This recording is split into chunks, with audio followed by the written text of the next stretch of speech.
Assalamualaikum warahmatullahi wabarakatuh. Alhamdulillahirabbil alamin. Wassalatu wassalamu ala asyrafil anbiya'i wal mursalin sayyidina wa maulana Muhammad wa ala alihi wa sahbihi ajma'in. Bapak-bapak, ibu-ibu dan saudara-saudara yang saya cintai, para sahabat Masjid Babus Salam. Mari kita bahas bahwa dengki menggusur iman. Dengki menggusur iman. Judul ini dimaksudkan untuk memberi peringatan kepada kita masing-masing agar kita jangan sampai dengki, karena dengki bisa menggusur iman dari hati kita. Alhamdulillah, segala puji bagi Allah yang telah memberi kita hidayah sehingga kita menjadi orang-orang yang beriman. Hidayah adalah karunia Allah yang paling besar, yang paling utama. Karena dengan hidayah itu kita mendapatkan keimanan. Dan dengan keimanan itu Allah akan menjauhkan kita dari kesengsaraan di dunia dan di akhirat. Dan sekaligus dengan kita tuh beriman dengan baik, maka Allah akan memfasilitasi kita untuk hidup bahagia di dunia dan di akhirat. Oleh karena itu, kita mesti selalu berusaha menjaga dan meningkatkan keimanan kita, sehingga kapanpun Allah memanggil kita, kita akan mengakhiri hidup ini dalam keadaan iman dan dengan husnul khotimah. Agar iman selalu bersemayam di hati kita, kita mesti waspada. Jangan sampai ada hal-hal yang bisa menyebabkan iman kita itu lepas dari hati. Ada beberapa perasaan buruk. Sebagaimana kita sadari bahwa kita ini mempunyai bermacam-macam perasaan. Ada yang baik, ada yang buruk. Tapi kadang-kadang yang kita menganggap baik pun itu bisa berakibat buruk. Tapi secara kasar, misalnya kita mempunyai perasaan senang, perasaan bahagia, perasaan takut, sedih, dan sebagainya.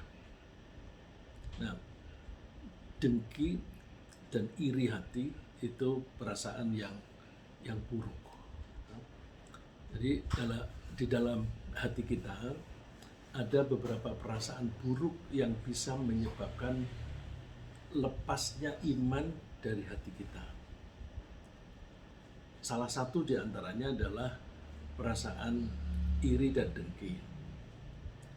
Iri dan dengki ini bisa dianggap dua atau bisa dianggap satu, karena biasanya dengki itu seringkali berawal dari iri.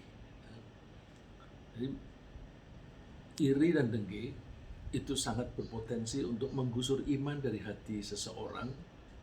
Mohon maaf, saya tadi bilang kita, tapi di sini saya bilang seseorang, dengan harapan itu tidak menghinggapi pada diri kita sendiri, tapi pada orang yang belum mendapatkan hidayah. Ya.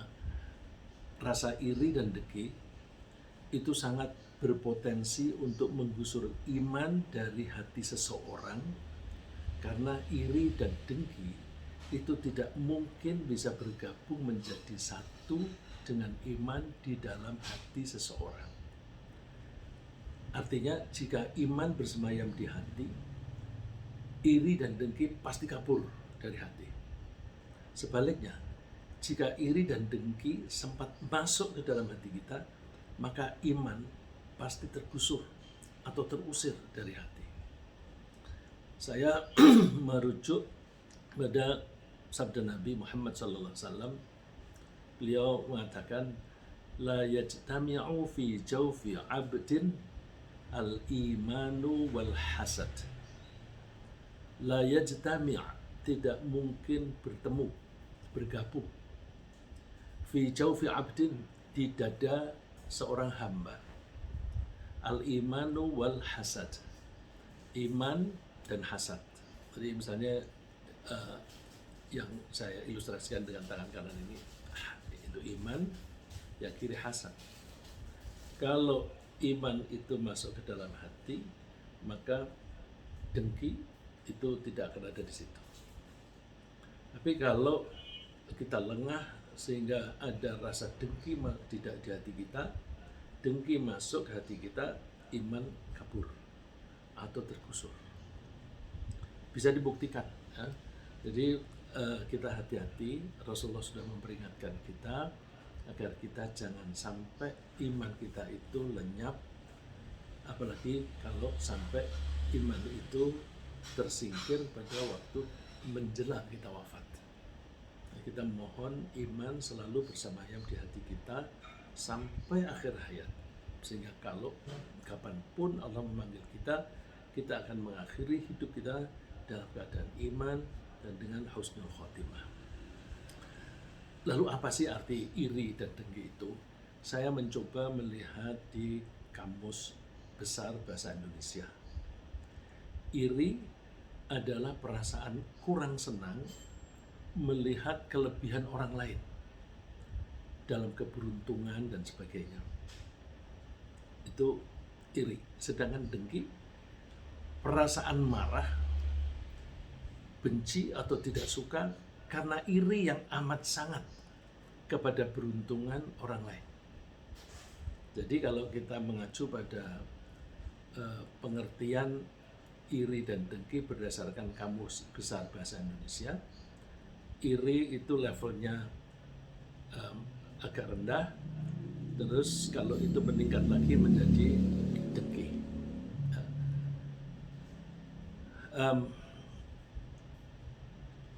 Coba supaya lebih jelas, maka saya ulang sejenak bahwa menurut Kamus Besar Bahasa Indonesia, iri adalah perasaan kurang senang melihat kelebihan orang lain. Kelebihan itu misalnya dalam keberuntungan. Dan kalau dengki itu perasaan marah. Jadi ada kemarahan. Dan bisa jadi kemarahan itu ditahan sehingga tidak kelihatan dari luar. Atau ada perasaan benci karena dari rasa iri yang amat kuat kepada keberuntungan orang lain. Dengan demikian, itu perbedaan antara iri dan dengki ada pada intensitasnya. Lalu dengki menurut agama, para ulama pada umumnya mengatakan bahwa dengki atau dalam bahasa Arab disebut hasad adalah keinginan agar kenikmatan berupa kelebihan, pemilikan atau nasib baik yang ada pada orang lain itu bisa hilang. Ini bahayanya di sini. Ada orang lain mempunyai kelebihan, apa kelebihan harta atau kelebihan keterampilan atau kelebihan ilmu. Lalu orang yang dengki ini menginginkan kelebihan yang dimiliki orang lain tadi itu hilang. Nah, ketika mengharapkan hilangnya kelebihan orang lain itu, bisa jadi dia menginginkan kelebihan itu berpindah kepada dia, kepada pendengki, atau pokoknya yang penting hilang dari dia. Jadi pokoknya asal ada orang mendapatkan kelebihan, kemudian orang pendengki itu mengharapkan kelebihan itu hilang dari orang itu.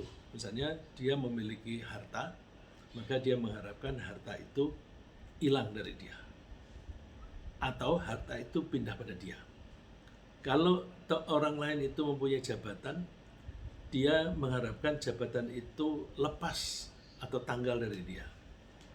Nah, orang yang dengki semacam itu suka memfitnah, mengeluarkan isu-isu, ya, menyebarkan isu-isu yang mendiskreditkan orang itu sehingga dia dipecat atau dimutasi. Nah, bisa juga dia mengharapkan itu, pokoknya yang penting dia jangan jabat itu.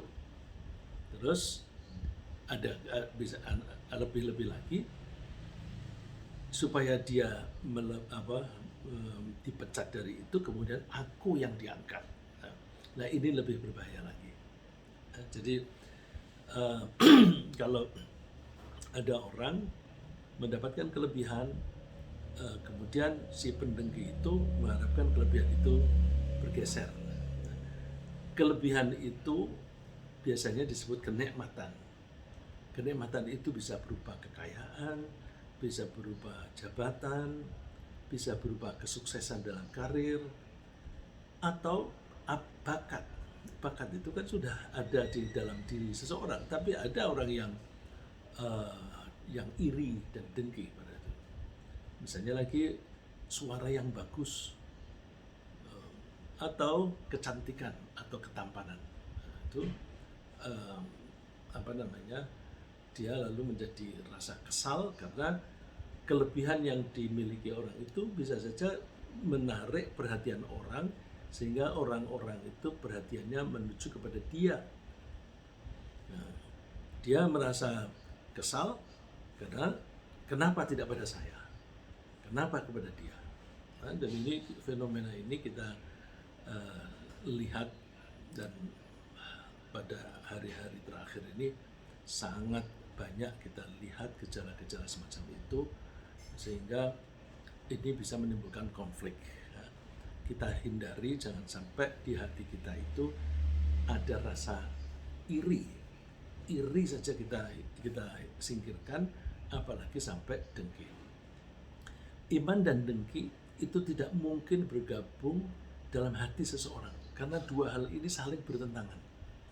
Jika di hati seseorang ada iman, dia pasti percaya dan yakin bahwa pemilikan atau kelebihan atau nasib dan bakat semuanya adalah ciptaan Allah. Allah itu yang memiliki hak prerogatif, hak yang tidak bisa diganggu gugat untuk memberikan kelebihan atau kenikmatan tadi kepada siapa yang Allah kehendaki. Jadi kalau orang yang beriman melihat ada temannya itu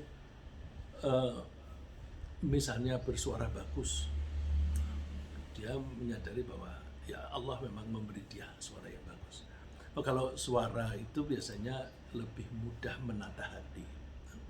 Tapi kalau kemudian dia mendapatkan kesuksesan dalam berbisnis, kemudian dia mendapatkan rezeki yang banyak dengan cara yang halal, rezekinya halal dan banyak, lalu terus orang yang dengki itu menghendaki itu hilang, atau jangan orang menaruh hormat kepada dia, lalu terus menuduh misalnya dia kaya itu kan karena dia kong kali kong dengan pejabat dan sebagainya. Nah itu indikasi kedengkian. Nah, kita hindari. Dan kita mesti menyadari sebagai orang beriman bahwa Allah adalah satu-satunya pemegang hak untuk memberikan kelebihan atau kenikmatan sebagai rizki kepada orang yang dia kehendaki. Sehingga ada orang yang rizkinya berlimpah dan ada yang rizkinya pas-pasan. Nah, ini saya menyebut rizki contohnya karena itu yang paling gampang diamati. Kita sering membaca dan mendengar ayat Allahu yabsutur rizqa liman yasha'u min ibadihi wa yaqdiru lah. Innallaha bikulli syai'in alim. Allah melapangkan rezeki bagi orang yang dia kehendaki di antara hamba-hambanya. Dan Allah pula yang menyempitkan baginya, menyempitkan rezekinya. Sesungguhnya Allah Maha mengetahui segala sesuatu. Nah, ini perlu dipegang, Allah Maha mengetahui. Jadi orang yang layak diberi rezeki banyak yang mana, dan orang yang layak diberi rezeki sempit yang mana. Saya mengatakan sempit karena seringkali di ayat semacam ini kan disebutkan ya besutu itu meluaskan, melapangkan rezeki.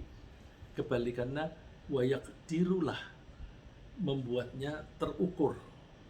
Yaqdiru kita adopsi dalam bahasa Indonesia kadar. Kadar itu ukuran. Jadi Allah mengukur, oh rezekinya orang ini segini. Jadi bukan membuat dia kekurangan makan, itu tidak, tapi rizkinya dibuat pas-pasan. Itu hak prerogatif Allah. Nah, mengenai kenikmatan secara umum, termasuk rizki, itu hanya Allah saja yang memiliki dan hanya Allah saja yang bisa mengambil keputusan untuk memberi atau tidak memberi. Jika Allah memutuskan untuk memberi kenikmatan, tidak ada siapapun selain Allah yang bisa menghalanginya. Dan sebaliknya, jika Allah memutuskan untuk tidak memberi kepada seseorang, maka tidak ada siapapun yang bisa memberinya. Jadi Allah sendiri yang menentukan pembagian rahmatnya. Rahmat itu artinya kasih sayang. Kasih sayang itu lebih luas daripada sekedar rezeki, ya. Bisa berupa bakat dan sebagainya. Allah berfirman, "Ma yaftahillahu lin-nasi min rahmatin fala mumsika laha." Apapun yang Allah dalam bahasa Indonesia lebih enak begini, rahmat apapun dari Allah, kalau Allah membuka untuk manusia, untuk seseorang, fala mumsika laha, maka tidak akan ada orang yang menahan. Allah mau memberi rezeki, nggak ada orang yang bisa menghalangi. Ya udah, nanti ada saja caranya Allah menyampaikan rezeki itu kepada dia. Wa ma yumsik fala mursila lahu min ba'di. Tapi untuk orang lain yang Allah menahan tidak memberi kepada seseorang, maka tidak akan ada siapapun yang bisa melepaskan yang ditahan oleh Allah. Jadi, yumsik itu kalau bahasa Inggris semacam hold, dipegang. Jadi rezeki itu nggak bisa sampai kepada dia. Nah, ketika dipegang oleh Allah ini, nggak ada orang yang bisa melepaskan pegangan ini supaya bisa sampai kepada orang itu. Wa huwal azizul hakim. Sedangkan Allah itu maha perkasa dan maha bijaksana. Jadi ketika Allah memberi banyak atau sedikit, itu berdasarkan kebijaksanaan Allah. Ada ayat yang menyebutkan bahwa bukan ayat, hadis, ya. Ada hadis yang menyebutkan bahwa kalau ada seseorang itu memang berbakat kaya, lebih baik kaya bagi dia, Allah membuatnya kaya. Kalau dia menjadi miskin, maka kemiskinan itu bisa memperburuk keimanan dia. Sebaliknya, kalau seseorang itu memang lebih baik miskin, maka Allah membuatnya miskin. Kemudian kalau misalnya seandainya dia diberi kekayaan, maka kekayaan itu bisa merusak keimanannya. Nah, logikanya, penerapannya dalam kehidupan, banyak orang yang oleh Allah rezekinya dibuat pas-pasan, tapi dia memaksa diri dengan cara korupsi, ya maka korupsi itu akan merusak keimanannya dia. Jadi kalau memang Allah itu memberi jatah kepada kita, udah jatah seseorang itu, jatah kita itu segitu, yang halal itu berarti pembagian Allah. Gak usah kita kepengen memperluas, tapi dengan cara-cara yang haram. Nah, orang-orang yang betul-betul beriman pasti memahami bahwa Allah mengambil kebijakan untuk memperlonggar atau mempersempit rezeki orang-orang tertentu berdasarkan pengetahuannya. Allah melonggarkan rezeki kepada yang layak dan menyempitkan rezeki kepada yang layak.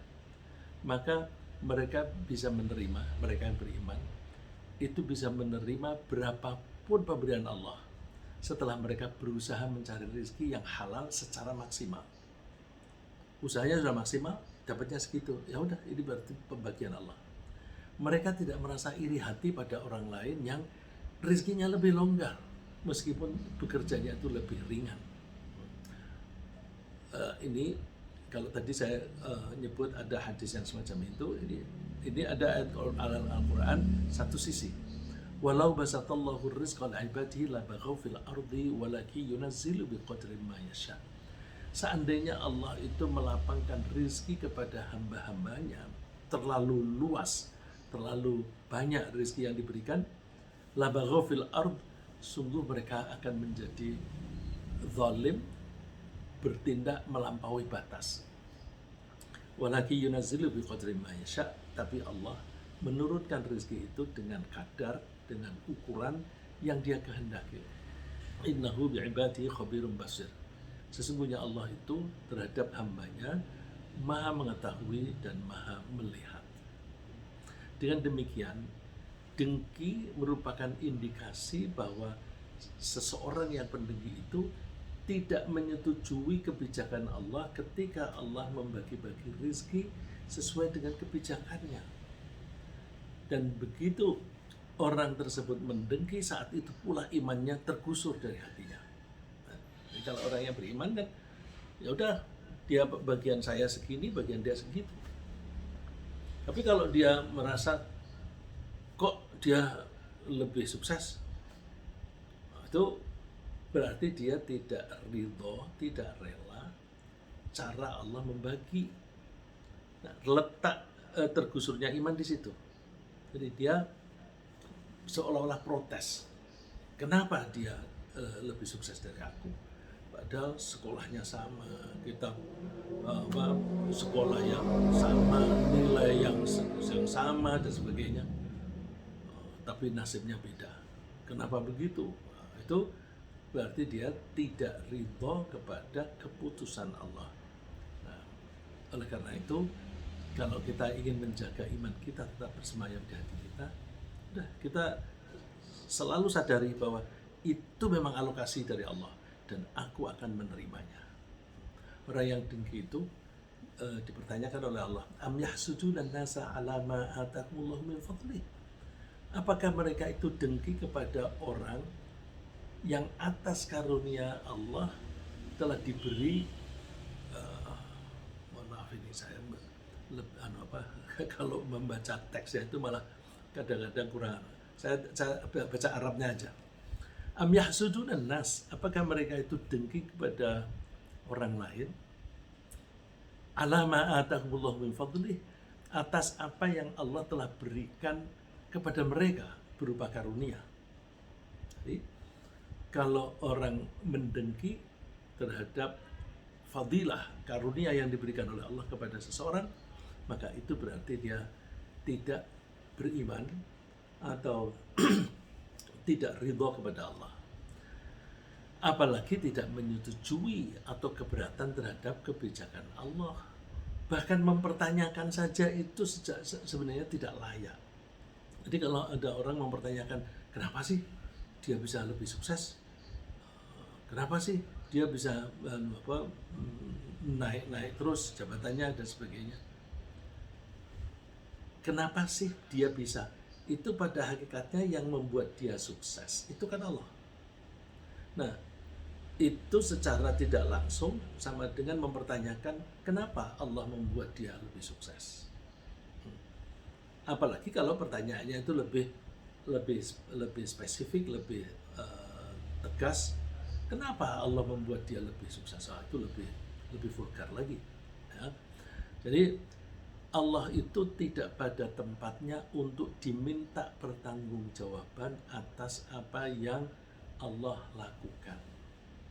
Karena Allah itu sebagai pencipta dan pembagi keputusan, pengambil keputusan, maka tidak pada tempatnya Allah diminta pertanggungjawaban. Ini kalau saya ibaratkan di perusahaan, seorang CEO, direktur utama misalnya, mengambil keputusan itu sudah dengan pertimbangan yang komprehensif. Lalu misalnya keputusannya untuk tahun ini kita tidak membagi bonus. Keputusan direktur utama tadi menjadi nasib bagi karyawan. Nasibnya apa? Tidak mendapatkan penghasilan tambahan.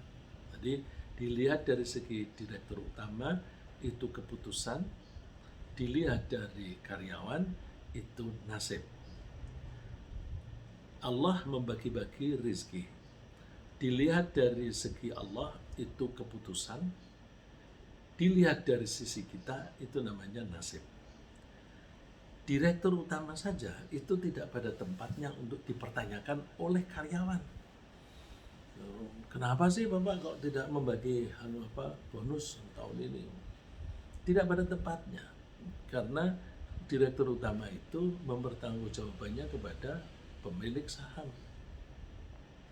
maka tidak perlu menjawab kepada karyawan. Nah, itu tata krama dalam kehidupan sehari-hari saja. Karyawan tidak pada tempatnya minta pertanggungjawaban direktur utama. Bagaimana dengan Allah yang maha perkasa, yang maha kuasa, yang menciptakan segala sesuatu, yang mengatur segala sesuatu, kemudian dipertanyakan oleh seorang manusia yang makhluk, ya. Jadi bukan Allah yang diminta pertanggungjawaban, tapi manusialah yang layak diminta pertanggungjawaban. Allah berfirman di Al-Quran, la yus'alu amma yaf'alu wa hum yus'alu. Tidak pada tempatnya Allah ditanya. Ditanya untuk diminta pertanggungjawaban atas apa yang Allah lakukan, dan merekalah yang akan diminta pertanggungjawaban atau akan ditanyai. Nah, lalu so what, bagaimana sikap kita supaya kita itu iman tetap bersemayam di hati kita, jangan sampai terganggu oleh rasa iri dan dengki. Itu pentingnya di situ. Agar iman tidak tergusur dari hati kita dan agar kita tidak terdorong untuk merasa keberatan atas ketentuan Allah sehingga menghasilkan kedengkian, kita perlu melatih diri untuk menghindari hal-hal yang bisa menggiring kita kepada keirian dan kedengkian. Jadi iri dan dengki itu satu gejala. Kalau kita ingin menghindari gejala ini, maka kita hindari hal-hal yang menyebabkan gejala tadi. Kalau kita pusing, maka cara mengatasinya atau mengobatinya dilihat apa yang menyebabkan pusing. Pusing yang menyebabkan apa? Nanti yang menyebabkan ini yang kita obati, yang kita atasi. Kalau sebabnya ini sudah teratasi, maka pusing akan hilang. Kalaupun ada obat untuk pusing itu hanya untuk meredakan rasa nyerinya saja. Gitu. Nah, kalau kita ada rasa dengki, iri dan dengki, maka kalau kita ingin menghindari iri dan dengki, kita lihat apa yang menyebabkan seseorang itu bisa iri dan dengki. Yang menyebabkan itu kita cari, kemudian kita atasi. Ya. Pertama, dan yang paling penting untuk menghindari rasa iri dan dengki adalah kita tanamkan di hati kita rasa ridho kepada Allah. Rasa ridho itu senang dan puas. Kita tanamkan, kita biasakan rasa ridho, senang dan puas atas apapun nasib yang ditentukan oleh Allah untuk kita. Alhamdulillah. Kita misalnya ya yang paling tampak, saya dibuat menjadi seorang pria. Ini Allah yang mengatur. Bukan ibu saya, bukan bapak saya. Ya udah, aku ridho, aku jadi pria. Gak usah lalu terus kepingin tampil seperti wanita.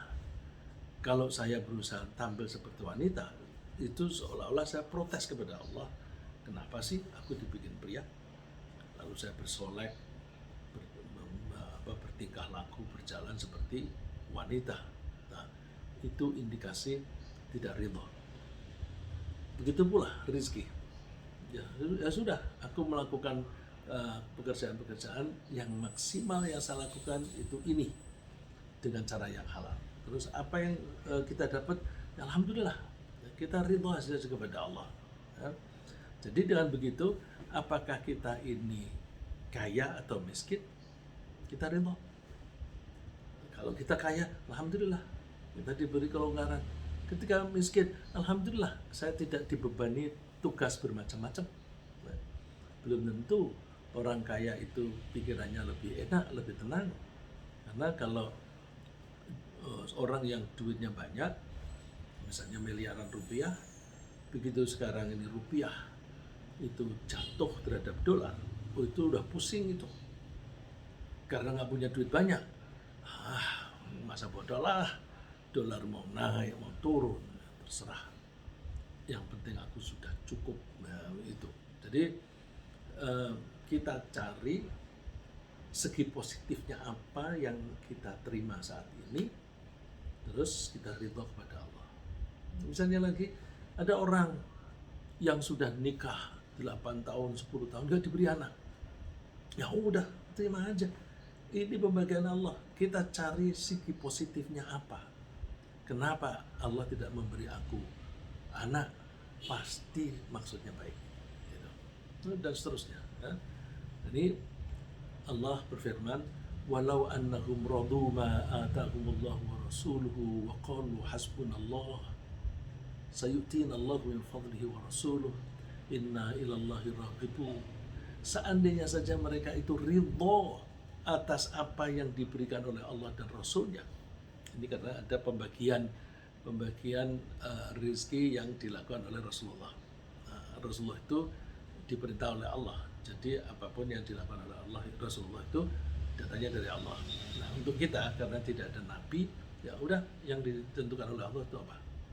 Walau annahum radu ma atahumullah wa rasuluh. Seandainya mereka itu ridho atas apapun yang diberikan oleh Allah kepada kita. Wa qalu hasbunallah, dan mereka mengatakan Allah telah mencukupiku. Allah telah mencukupiku. Udah cukup. Duitmu sedikit banyak kan nggak masalah, yang penting cukup. Sayu'tina Allah min fadlihi wa rasuluh. Allah akan memberi karunia-Nya kepada kita. Inna ilallahi raghibun. Kita ini berharap hanya kepada Allah, tidak kepada siapapun. Coba kalau kita kita renungkan kembali pengalaman kita yang sudah lampau. Ketika kita itu mendapatkan rezeki banyak, oh bagus. Ketika rezeki kita pas-pasan, oh bagus. Dan pengalaman yang saya alami, kalau saya itu pas tidak punya uang banyak, itu ya bukan kebetulan, Allah yang mengatur ya. Tidak banyak itu kebutuhan yang saya perlu membayar. Nah, kalau tidak ada yang perlu dibayar, ngapain punya duit banyak? Jadi duit sedikit tapi nggak ada yang perlu dibayar. Tapi ketika banyak yang harus dibayar, duit datangnya banyak. Oh, berarti Allah ini maha penyayang. Ketika aku butuh banyak, Allah memberi cukup supaya bisa bayar. Nah, saat itu ketika mau bayar, ya udah bayarin aja. Jangan lalu terus sayang, nanti kalau aku pas nggak punya duit gimana? Itu berarti nggak percaya kepada Allah. Kalau percaya kepada Allah, dan aku tidak mendapatkan rezeki banyak ini, memang Allah memberi alokasi untuk itu, misalnya untuk biaya anak atau untuk biaya pengobatan dan sebagainya. Udah bayarkan aja, karena memang datangnya rezeki ini untuk itu. Terus nanti bagaimana? Allah nanti akan memberi kita, tapi kuncinya kita bertakwa. Ya, kuncinya kita bertakwa. Nah, kalaupun ada seseorang yang tidak bisa menerima ketentuan Allah, dia tidak bisa berbuat apa-apa. Oleh karena itu, udahlah terima aja. Kalau misalnya tidak bisa terima, nggak bisa berbuat apa-apa. Tadi kan ada ayat yang menyebutkan kalau Allah itu memang menahan rezeki, kita nggak bisa membukanya. Kita tidak bisa membuat itu ngocor kepada kita. Itu artinya kita tidak punya alternatif lain. Lah kalau tidak punya alternatif lain, ya sudah terima saja. Karena kalau kita tidak bisa menerima, tidak bisa ridho, hasilnya apa? Kita akan hidup ini banyak keluh kesah. Dan kita kecewa. Kecewa kepada siapa? Kamu kecewa sama siapa? Kecewa pada keadaan. Hati-hati. Keadaan ini siapa yang membuat? Keadaan ini Allah yang membuat. Jadi kalau dia bilang kecewa pada keadaan, berarti dia kecewa kepada Allah yang membuat keadaan ini. Ya? Jadi kalau kita tidak ridho kepada Allah, itu sama dengan menyiksa diri sendiri. Jangan mau menyiksa diri sendiri dengan cara kecewa atau mencari alternatif lain selain pilihan Allah. Allah memberikan gambaran yang namanya orang mukmin itu begini loh. Wa ma kana lil mu'minin wala mu'minatin idza qadallahu wa rasuluhu amran ay yakuna lahumul khiyarah. Tidak layak bagi seorang mukmin laki-laki atau perempuan yang ketika Allah dan Rasulnya sudah mengambil keputusan terhadap sesuatu, lalu dia memilih atau mencari pilihan lain. Diberi oleh Allah miskin, dia mencari alternatif lain. Aku kepengen kaya. Terus dia cari-cari dengan kong kali kong, korupsi dan sebagainya. Itu berarti dia mencari pilihan lain. Yang ya, kalau orang mukmin, aku memang diputuskan oleh Allah seperti ini, udah aku terima seperti ini, nggak usah cari alternatif lain. Kalau dia tidak melakukan korupsi, dia gelisah kecewa. Tapi kalau dia korupsi, dia melakukan pelanggaran yang bisa menyebabkan dia masuk neraka. Mohon maaf kalau bilang korupsi itu, karena korupsi itu yang paling gampang diilustrasikan duitnya gitu ya, jumlahnya. Ini tentu kita ke yang lain misalnya, ya saya ini sudah berusaha belajar setiap hari, tapi membaca Al-Quran masih tertatih-tatih. Tapi sudah berusaha, terima saja. Karena Allah itu memberi pahala bukan karena kepintaran kita, tetapi karena usaha kita. Orang yang menurut Rasulullah, orang yang membaca Al-Quran tertatih-tatih itu pahalanya double. Satu pahala membaca, satu berusaha, satu usaha dia yang keras untuk supaya bisa membaca dengan baik. Jadi tidak layak seorang mukmin laki maupun perempuan kalau sudah diputuskan oleh Allah nasibnya tertentu, lalu terus kemudian dia mencari alternatif lain. Mencari alternatif lain itu akibatnya maksiat. Maka Allah mewanti-wanti, wa may ya'sillah wa rasulahu faqad dhalla dhalalan mubina. Siapa yang maksiat atau mendurhakai Allah dan Rasulnya, maka sungguh dia telah sesat yang nyata. Kita hindari. Nah, agar kita bisa ridho atas ketentuan Allah, kita kuatkan keyakinan bahwa hanya Allah lah yang mencipta, hanya Allah lah yang memiliki kelebihan atau karunia, dan hanya Allah yang memiliki dan melaksanakan kehendaknya untuk memberi atau tidak memberi kepada seseorang. Allah memberi atau tidak memberi itu sesuai dengan kehendaknya. Qul innal fadla biyadillahi yu'tihi may yasha. Katakan bahwa karunia itu hanya ada di tangan Allah, artinya di dalam kekuasaan Allah. Yu'tihi may yasha, yang Allah berikan kepada orang yang dia kehendaki. Wallahu wasi'un alim. Allah itu maha luas dan maha mengetahui. Luas ini bisa luas kepemilikannya, bisa juga luas pengetahuannya, luas kekuasaannya dan sebagainya. Yahtassu bi rahmatihi may yasha. Allah mengkhususkan rahmatnya kepada orang yang dia kehendaki. Wallahu dzul fadlil azim. Allah itu memiliki karunia yang besar. Jadi yang pertama dan paling penting, kita tanamkan ridho kepada Allah atas apapun yang diputuskan oleh Allah. Yang kedua kita hindari iri hati, yaitu kita hindari keinginan memiliki sesuatu yang telah dimiliki oleh orang lain. Ada orang memiliki sesuatu, terus kita kepingin, nggak usah menginginkan itu maksudnya yang sudah dimiliki orang itu, karena orang tersebut telah memperolehnya sesuai dengan ketentuan Allah. Itu sudah ketentuan Allah, udah aku nggak usah menginginkan itu. Allah memberikan nasihatnya kepada kita, wala tatamannau ma faddalallahu bihi ba'dakum 'ala ba'd. Kamu jangan berangan-angan menginginkan sesuatu yang dikaruniakan oleh Allah kepada sebagian di antara kalian. Kenapa Allah membagi-bagi? Ya, Allah sudah menentukan lirrijali nasibum mimma iktasabu. Orang laki-laki diberi nasib sesuai dengan apa yang mereka usahakan. Jadi memang layak kok dia mendapatkan itu, memang layak kok dia menjadi pinter dan sebagainya. Walin nisa nasibum mimma iktasabat.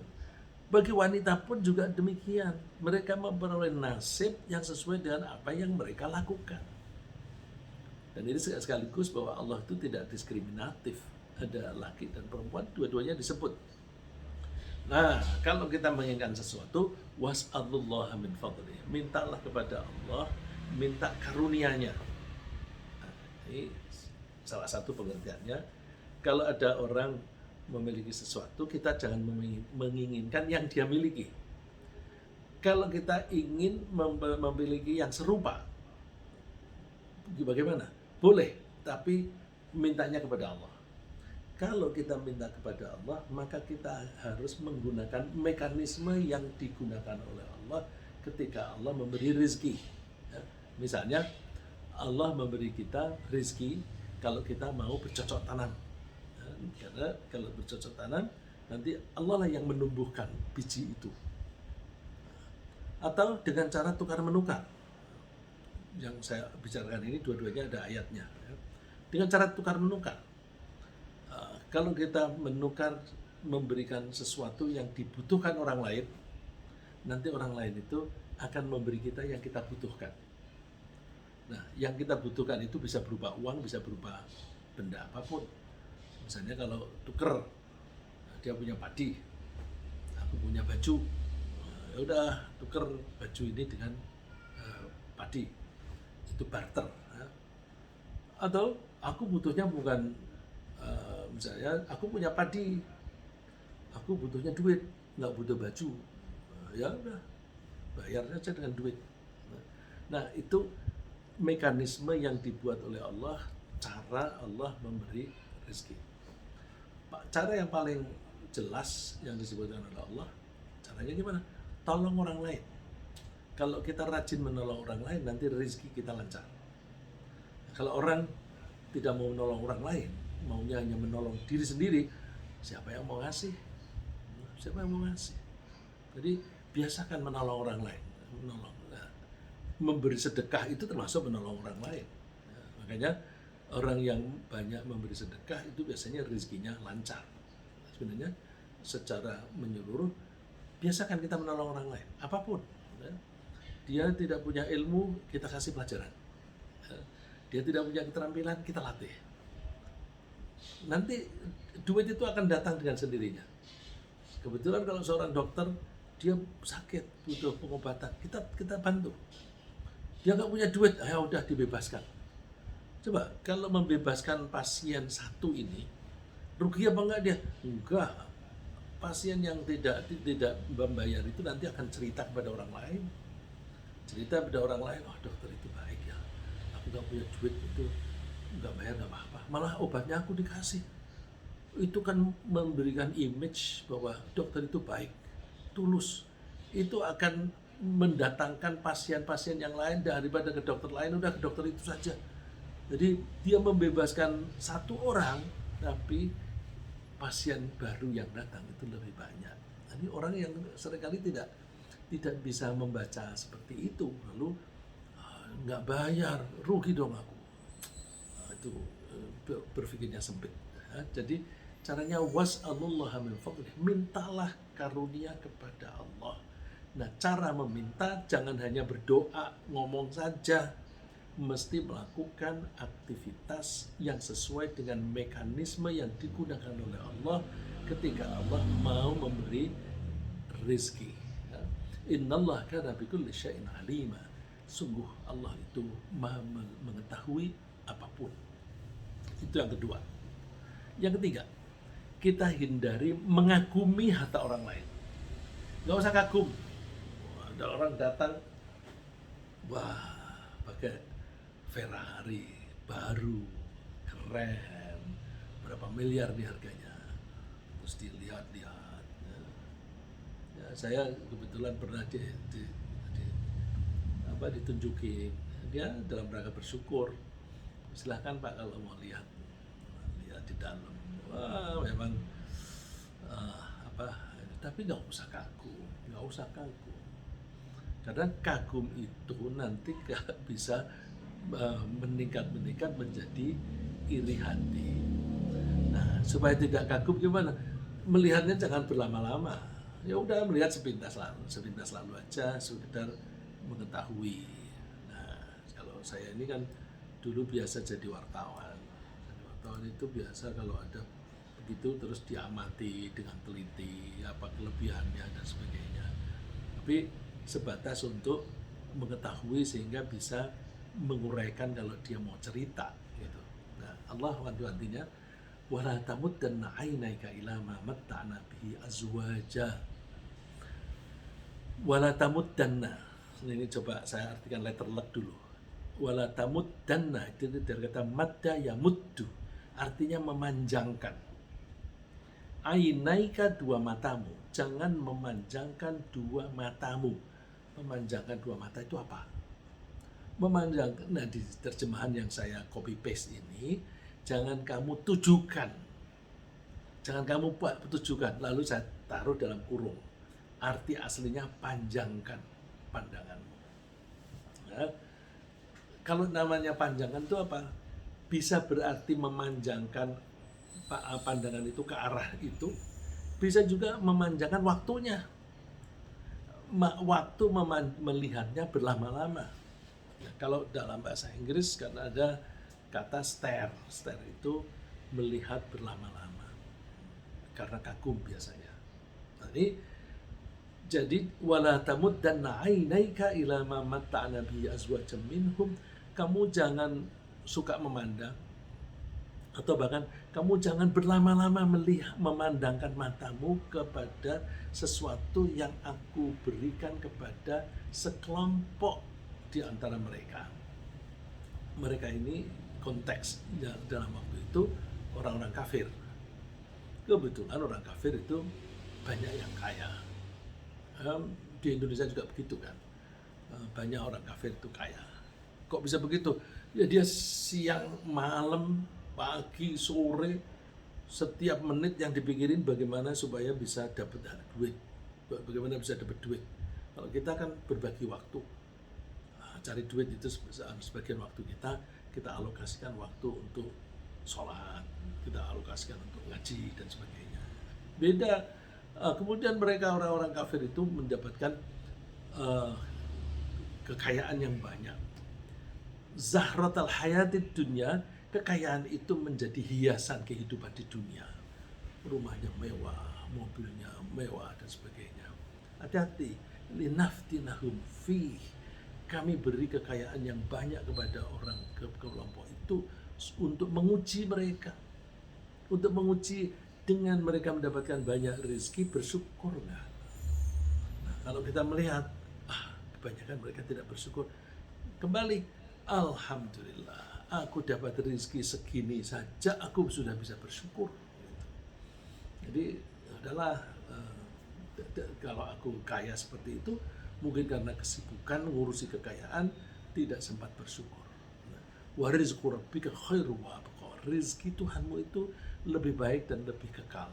Jadi kita lebih mengutamakan rezeki yang umurnya panjang, rezeki yang di akhirat. Gitu. Dan mengagumi harta orang lain itu bisa mendorong seseorang untuk iri kepadanya. Sebagaimana orang-orang mengagumi harta Qarun. Ini ada contoh. Di dalam Al-Quran disebutkan فخرج على قومه في زينته قال الذين يريدون الحياة الدنيا يا ليت لنا مثل ما أوتي قارون. Qarun keluar di tengah-tengah masyarakatnya dengan hiasan-hiasannya yang dia miliki. Kendaraannya bagus, pakaiannya bagus, pengiringnya banyak. Lalu orang-orang yang memang senang kehidupan dunia, mereka mengatakan, ya laita lana mithla ma utiya Qarun. Wah, kalau kita ini juga memperoleh kekayaan seperti Qarun. Innahu ladzu hadzin azim. Sungguh Qarun ini mempunyai nasib keberuntungan yang besar. Terus ada orang yang beriman mengingatkan, jangan begitu, rezeki dari Allah itu lebih baik dan sebagainya. Tidak lama setelah itu Qarun mendapatkan hukuman. Oke. Itu yang ketiga. Yang keempat, Kalau kita ingin memperoleh barang atau kenikmatan yang serupa, ada orang lain mendapatkan kenikmatan berupa kekayaan. Boleh nggak kita memiliki yang serupa? Yang serupa boleh, tapi bukan yang sama. Jadi kalau bahasa Inggris dibedakan ya. Dalam bahasa Indonesia kita bilangnya kita artikan sama kata sama. Dalam bahasa Inggris ada kata same dan similar. Kalau same itu barang yang sama, tapi kalau similar yang serupa. Jadi kalau kita ingin memperoleh barang atau kenikmatan yang serupa dengan apa yang telah diperoleh orang lain, maka kita mintanya kepada Allah seperti yang saya sebutkan tadi, yang berhak untuk membagi-bagi karunia. Kita berdoa sambil melakukan hal-hal yang sesuai dengan permohonan kita. Was'alullaha min fadlih. Mintalah kepada Allah akan karunia-Nya. Jadi tidak minta kepada orang yang mendapatkan kelebihan tadi, tapi mintanya kepada Allah. Innallaha kana bikulli syai'in alima. Yang kelima, kita pelajari hikmah apa yang terkandung dalam keputusan Allah untuk memberi kita atau tidak memberi kita. Jadi Allah memberi kita atau tidak memberi kita, kita cari hikmahnya apa. Karena kita meyakini bahwa apapun yang dilakukan oleh Allah pasti baik. Ketika Allah memberi kepada kita, di situ ada kebaikan. Dan ketika Allah tidak memberi, di situ ada kebaikan. Nah, itu tercermin di ayat yang kita insya Allah banyak di antara kita yang hafal. Qulillahumma malikal mulki tu'til mulka man tasha' wa tanzi'ul mulka mimman tasha' wa tu'izzu man tasha' wa tudhillu man tasha'. Katakan, wahai Allah, Engkaulah raja di raja. Engkau memberi kekuasaan kepada orang yang Engkau kehendaki. Dan Engkau menanggalkan kekuasaan kepada orang yang Engkau kehendaki. Jadi misalnya Engkau memberi kekuasaan kepada Jokowi untuk menjadi presiden, itu Allah yang mengambil keputusan. Dulu Engkau memberikan kekuasaan kepada Presiden Soeharto, itu Allah yang memberi. Wa tanzi'ul mulka mimman tasha', dan Engkau menanggalkan kekuasaan itu dari orang yang Engkau kehendaki. Bagaimana kekuasaan itu bisa hilang dari seorang presiden dan sebagainya, itu Allah yang menghendaki. Terus yang lebih abstrak lagi, Allah menyebutnya wa tu'izzu man tasha', Engkau membuat mulia kepada orang yang Engkau kehendaki, wa tudhillu man tasha', dan Engkau membuat hina orang yang Engkau kehendaki. Nah, kata kunci di sini biyadikal khair, hanya di tanganmu lah semua kebaikan. Jadi dia dapat kekuasaan, ya itu memang Allah yang menentukan. Insya Allah baik. Dia tidak dapat kekuasaan, insya Allah baik. Jadi kalau ada orang yang kehilangan jabatan karena suatu apapun misalnya, insya Allah baik. Dan kita menyaksikan ada orang yang dipecat, dia menjadi mulia dari sektor lain. Jadi bagaimana bisa begitu? Itu ketentuan Allah. Jadi kita serahkan biyadikal khair, hanya di tanganmu Allah semua kebaikan. Innaka ala kulli syai'in qadir, sungguh Engkau maha kuasa atas segala sesuatu. Yang keenam, yang terakhir yang saya sebutkan di sini, ya, kita bisa menggali lagi yang ketujuh dan sebagainya. Tapi yang saya sebutkan di sini, yang keenam, karena menyadari bahwa apapun yang dilakukan oleh Allah itu pasti baik, lalu kita bersyukur, berterima kasih kepada Allah yang telah menentukan kita seperti adanya sekarang. Sering-sering kita itu ucapkan, ya, kita bersering-sering mengucapkan alhamdulillah, segala puji bagimu Allah, alhamdulillah. Kamu pas-pasan, alhamdulillah aku sehat, jadi aku tidak perlu biaya untuk pengobatan, alhamdulillah, dan seterusnya. Nah, ini bagi yang sering membaca doa kunut, saya ambilkan ada satu kalimat dari doa kunut yang bagus sekali. Falakal hamdu ala ma qadait, maka hanya milikmu lah pujian atas apapun yang Engkau putuskan. Ini ada baiknya bagi yang tidak suka membaca kunut di dalam sholat, udah kalimat ini aja biasakan kita ucapkan. Falakal hamdu ala ma qadait, falakal hamdu ala ma qadait. Ya, segala puji bagimu Allah atas apapun yang engkau putuskan. Terus misalnya perusahaan mengurangi pekerja, mengurangi jumlah pekerja, terus kena alhamdulillah, segala puji bagimu. Ya. Demikian ringkasnya adalah bahwa dengki dan iman itu tak mungkin bergabung di hati seseorang yang sama. Allah menentukan rezeki dan rahmatnya berdasarkan kelayakan yang dipertimbangkan Allah. Dengki itu sama dengan melawan kebijakan Allah. Lalu kiat menghindari dengki, yang tadi saya sebutkan 6. Pertama, meridhoi pembagian Allah. Kita hindari mengagumi dan menginginkan kepunyaan orang lain. Kalau ada keinginan, kita mintanya kepada Allah. Terus kita cari, kita temukan hikmah dari pembagian Allah. Hikmah dari nasib yang kita alami sekarang. Dan kita teruskan lagi, kita bersyukur atas apapun yang sudah ditentukan oleh Allah. Demikian, mudah-mudahan Allah menjauhkan rasa iri, dengki di hati kita dan menguatkan iman di hati kita. Sehingga kapanpun kita mengakhiri hidup ini, kita akan mengakhirinya dalam keadaan iman dan dengan husnul khotimah. Terima kasih.